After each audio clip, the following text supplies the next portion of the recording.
Max Einstein, Chapter 3. Max glanced at her watch. It was only 6:17 a.m. She, unlike Mr. Kennedy, was an early riser. Always had been, probably always would be. The morning, especially that quiet space between dreaming and total wakefulness, was when most of her massive ideas floated through her drowsy brain. The ideas helped tamp down the sadness that could come in those same quiet times. A sadness that all orphans probably shared.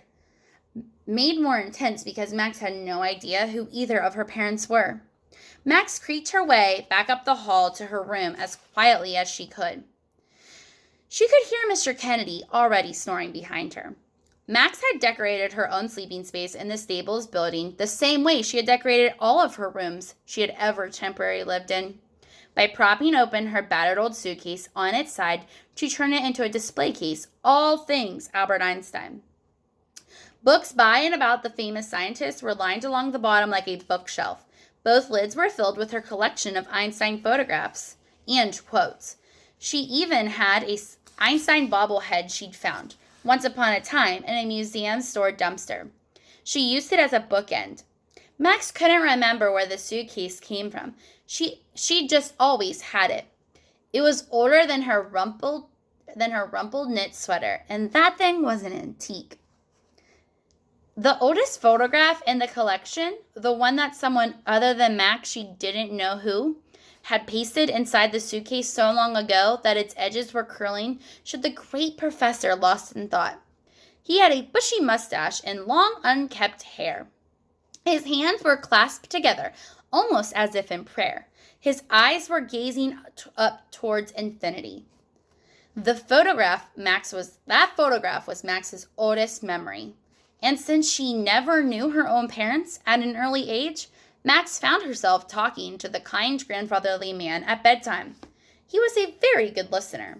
She became curious as to who the mystery man might be, and that's how her lifelong infatuation with all things Einstein began. Here is a picture, I believe, of her suitcase and of the image she was talking about, the photograph.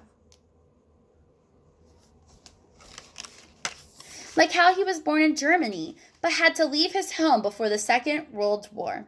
And how he was so busy thinking of big, amazing ideas, he sometimes forgot to pay attention to his job at the patent office. They had a lot in common. Next to the photograph was Max's absolute favorite Einstein quote: "Imagination is more important than knowledge." Unless, of course, you don't have the money to make the things you dream up come true, Max muttered. Mr. Kennedy was right. She couldn't afford to build her green gas mill, and she couldn't ask Mr. Sammy Monk for his horse manure or anything else because Mr. Sammy Monk couldn't know anybody was living in the abandoned floors of his horse stable.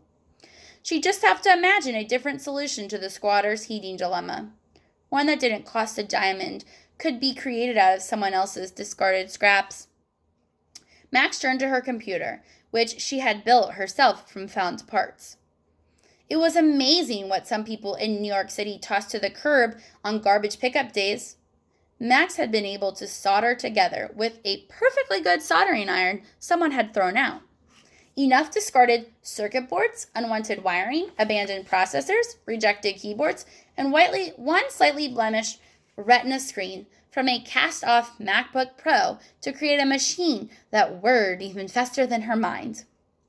She also had free Wi-Fi thanks to the Link NYC public hotspot system. She could even recharge her computer's batteries discovered behind one of New York City's glossy Apple stores.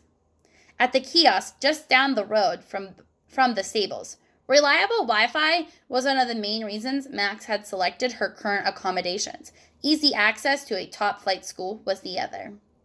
Max clicked open a browser and went back to the internet page she had bookmarked the night before. It was a nightmarish news report about children as young as 7 working in perilous conditions in the Democratic Republic of the Congo to mine a cobalt that ends up in smartphones and cars, computers, sold to millions across the world. The children, as many as 40,000, were being paid $1 a day to do back-breaking work. They were also helping make a shadowy international business consortium called the Corp. Very, very, very rich. The story broke Max's heart, because Max's heart, like her hero, Dr. Einstein, was huge.